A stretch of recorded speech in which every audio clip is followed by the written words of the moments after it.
Deputada, nós temos visto muito algumas situações relacionadas à liberação de verbas quando os fatos já aconteceram. Por exemplo, nós tivemos em Barretos uma chuva, uma tempestade em que nós tivemos vários prejuízos no dia 6 de janeiro. E ainda estamos com dificuldades para a reconstrução de alguma dessas áreas. E eu vejo muito essa questão de liberação de recursos quando as coisas já aconteceram. É possível mudar uma situação como essa? Como é que a senhora avalia isso? Tentar prevenir algumas situações? Muito boa pergunta. Realmente a gente soube disso e soube que foram enviadas verbas para cá, né? Mas realmente depois que já aconteceu, é difícil, por exemplo, você decretar estado de emergência, de calamidade, conseguir verba através disso, trazer a Defesa Civil do Estado e do governo federal para poder ajudar. E aí depois que já foi, as pessoas já perderam ou vida, ou perderam tudo que tinham em casa.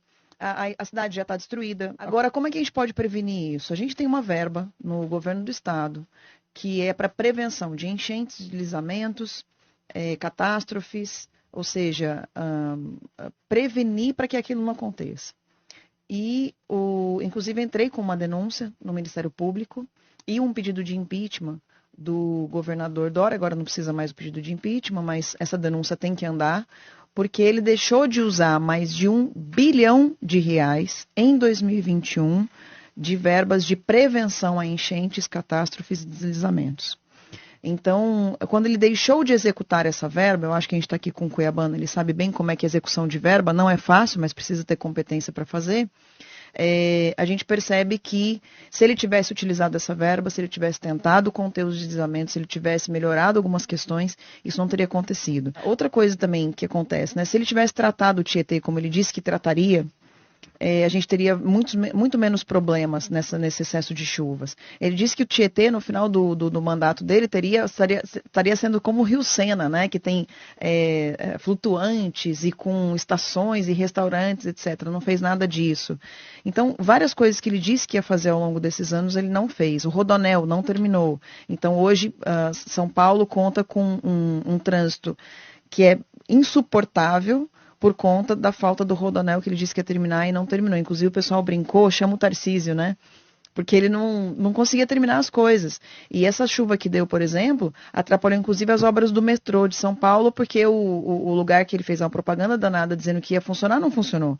Então, a gente precisa de pessoas competentes. O Tarcísio, por exemplo, no Ministério da Infraestrutura, ele com muito menos orçamento, porque foi retirado o orçamento do Ministério da Infraestrutura, foi enviado para a saúde para poder conter a Covid. Foi mais de R$ 1 trilhão utilizados, tanto na Covid em si, quanto o tratamento da Covid no sentido econômico, né? O incentivo, o maior programa de transferência de renda da história, que foi o programa do auxílio emergencial, onde mulheres receberam o dobro do que os homens, porque quando são chefes de família, a mulher precisa ter esse apoio. E aí o governo Bolsonaro cuidando de mulheres. Então, e a gente acabou diminuindo o orçamento do Tarcísio.